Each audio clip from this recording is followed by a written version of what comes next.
அஸ்ஸலாமு அலைக்கும் வரஹ்மத்துல்லாஹி வபரகாத்துஹு. 2025ஆம் ஆண்டுக்கான காபோதா சாதாரண தர பரீட்சையில் குறிப்பாக வரலாறு பாடத்தில் பகுதி 2க்கான முக்கியமான கேள்விகளில் தரம் 11இல் எதிர்பார்க்கப்படக்கூடிய முக்கியமான வினாக்கள் பற்றிய ஒரு முக்கியமான ஒரு காணொலியை இன்றைய தினம் நான் மாணவர்களுக்கு பதிவிடுகின்றேன்.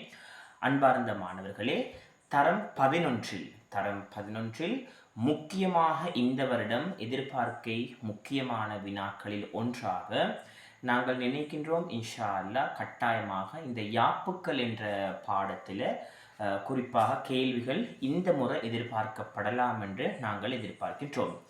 ஏனென்றால் சென்ற வருடம் இந்த யாப்புக்கள் சம்பந்தமான வினாக்கள் வரவில்லை. அதனால் இன்ஷா அல்லாஹ் இந்த வருடம் யாப்புக்கள் என்ற பாடப்பகுதியில் இம்முறை கேள்விகள் வரலாம் என்பதை நாங்கள் கூடுதலாக எதிர்பார்க்கின்றோம். எனவே அவ்வாறு ஒரு யாப்புக்கள் என்ற பாடத்தில் ஒரு வினா வருமாக இருந்தென்றால் கட்டாயமாக அன்பார்ந்த மாணவர்களே, நான் செல்லக்கூடிய இந்த விடயங்களை கவனமாக நீங்கள் குறித்து பயிற்சி கோப்பியில் எழுதி கொள்ளுமாறு வேண்டிக் கொள்கின்றேன். உங்களுக்கு தெரியும், தரம் 11இல் குறிப்பாக 4வது அலகு இலங்கையில் பிரித்தானியரின் ஆட்சி நீங்கள் படித்திருப்பீர்கள். அலகு 2 இலங்கையில் பிரித்தானியரின் அதிகாரம். அப்ப 4வது அலகில் இலங்கையில் பிரித்தானியரின் ஆட்சியின் கீழான அரசியல் மாற்றங்கள் என்ற அந்த 4வது அலகில் குறிப்பாக பிரதானமான யாப்பு சீர்திருத்தங்கள் 1833 கோல்புரு, 1910 குரு மக்களம், 1920 மெனிங், 1924 மெனிங் டெவன்ஷியர், 1931 டொனமூர். எனவே இந்த பிரதானமான 4 யாப்புக்களும் தான் 4 அல்லது 5 யாப்புக்களும் தான் உங்களுக்கு பிரதானமாக அலகு 4இல் கேட்கப்படக்கூடிய முக்கியமான யாப்புக்களாக இருந்து கொண்டிருக்கின்றது.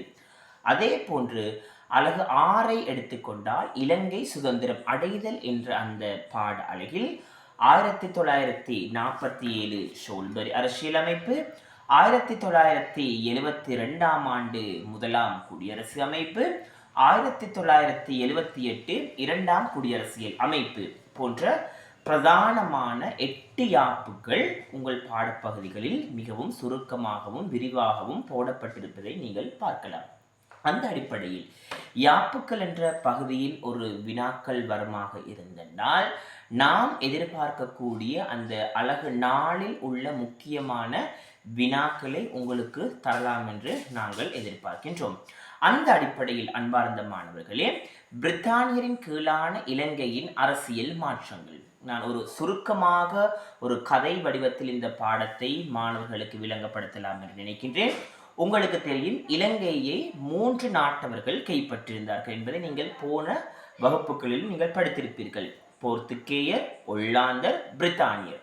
அந்த அடிப்படையில் இலங்கையை 2வது முறையாக கைப்பற்றியவர்கள் ஒல்லாந்து தரப்பினர். எனவே ஒல்லாந்து மன்னனான 5ஆம் வில்லியம் என்ற மன்னனை பிரான்ஸ் நாட்டு மன்னன் கொல்லுவதற்காக துரத்தியோடு வருகின்றான். அந்த சந்தர்ப்பத்தில் 5ஆம் வில்லியம் மன்னன் பிரித்தானியரிடம் தஞ்சம் புகுந்து தன்னை காப்பாற்றுமாறு ஒல்லாந்து மன்னன் ஏவல் விடுக்கின்றார். அந்த சந்தர்ப்பத்தில் பிரித்தானியர் ஒரு கோரிக்கையை விடுகிறார்கள்.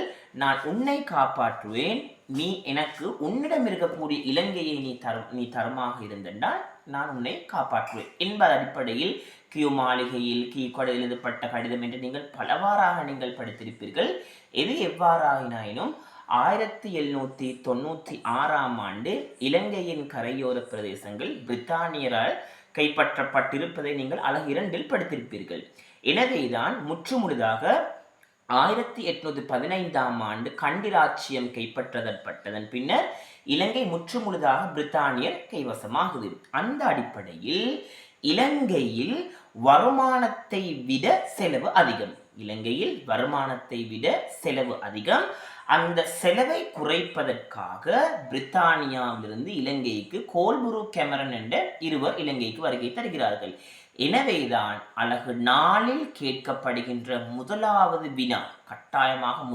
வினா, கோல்புருக்கினால இலங்கையில் ஏற்படுத்தப்பட்ட அரசியல் அல்லது நிர்வாக மாற்றங்கள். எனவேதான் வரவை விட செலவு அதிகம். அந்த செலவை குறைப்பதற்கு நிர்வாகத்தில் ஏற்படுத்தப்பட்ட பிரதானமான மாற்றங்களாக நீங்கள் படித்திருப்பீர்கள். 16 மாகாணங்களை 5 மாகாணங்களாக குறைத்தல், ராஜகாரிய முறை நீக்கம், ஆங்கில கல்வி அறிமுகம் போன்ற முக்கியமான சீர்திருத்தங்களை நீங்கள் படித்திருப்பீர்கள். எனவேதான் உங்களிடம் கேட்கப்படக்கூடிய முதலாவது கேள்வியாக இருந்தென்றால், கோல்புரு கால இலங்கையில் முன்னெடுக்கப்பட்ட அரசியல் நிர்வாக சீர்திருத்தங்கள் 2 குறிப்பிடுக என்பது ஒரு கேள்வியாக வரலாம். அந்த அடிப்படையில் இலங்கையை ஒரு கொன்னிலையில் கொண்டு போக வேண்டுமானால் யாப்பு சீர்திருத்தம் கட்டாயமாக இலங்கையில் அறிமுகப்படுத்தப்பட வேண்டும்.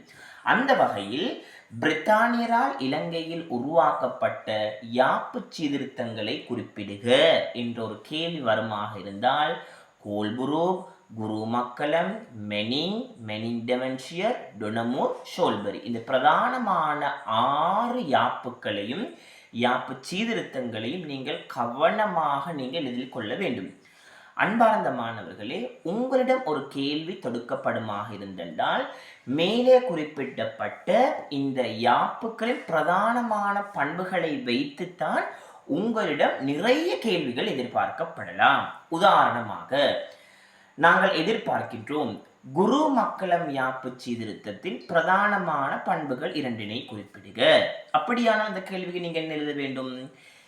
குறிப்பாக உத்தியோக ஷார்புள்ளோர் தொடர்ந்தும் அதிகம், தொடர்ந்தும் இனவார பிரதிநிதித்துவம் அதிகமாக காணப்பட்டிருந்தமை, முதலாக 1910ஆம் ஆண்டு சட்டசபைக்கு தெரிவு செய்யப்பட்ட முதலாவது கல்வி கற்ற இலங்கையராக சேர் பொன்னம்பலம் ராமநாதன் காணப்படுகின்றார்.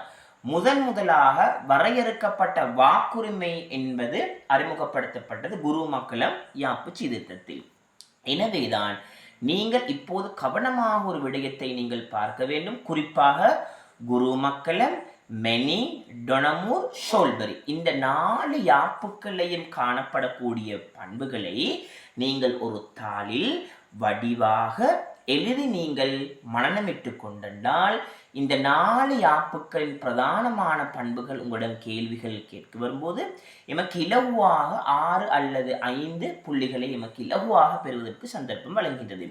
அப்ப கோல்புருக்கின் நிர்வாக மாற்றங்கள், குருமக்கலம் யாப்பின் சிறப்பியல்புகள், அடுத்ததாக மெனிங் அரசியல் சீர்திருத்தத்தின் பிரதானமான பண்புகள் நீங்கள் படித்திருப்பீர்கள். முதலாக உத்தியோக சார்பற்றோர் பெரும்பான்மையாகியது மெனிங் அரசியல் சீர்திருத்தத்தில். அதே போன்று பிரதேசவாதம் என்ற ஒரு அறிமுகம் மெனிங் அரசியல் சீர்திருத்தத்தில் தான் உருவாக்கப்பட்டிருப்பதை நீங்கள் காணலாம். இறுதியாக இந்த எல்லா யாப்புக்களையும் விட டொனமூர் அரசியல் யாப்பானது பிரித்தானியரால இலங்கையில் உருவாக்கப்பட்ட யாப்புகளில் மிகவும் ஒரு முக்கியமான ஒரு யாப்பாக காணப்படுகின்றது. அப்படியானால் அந்த கேள்விக்கு நீங்கள் எவ்வாறு விடையளிக்கலாம்? அப்படியானால் நீங்கள் படித்திருப்பீர்கள், டொனமூர் யாப்பானது இதற்கு முன்னைய யாப்புக்கள், அதாவது மெனிங் டெவன்ஷியர், மெனிங், குருமக்கலம், கோல்புரு இந்த யாப்புக்களோடு ஒப்பிடுகின்ற பொழுது முதலாக அந்த சட்டவாக்க கழகம் என்பது அரசு கழகமாக மாறியமை டொனமூர் யாப்பில். அதே போன்று வரையறுக்கப்பட்ட வாக்குரிமையிலிருந்து முதலாக சர்வஜன வாக்குரிமை அறிமுகப்படுத்தப்பட்டது டொனமூர் அரசியல் சீர்திருத்தத்தில்.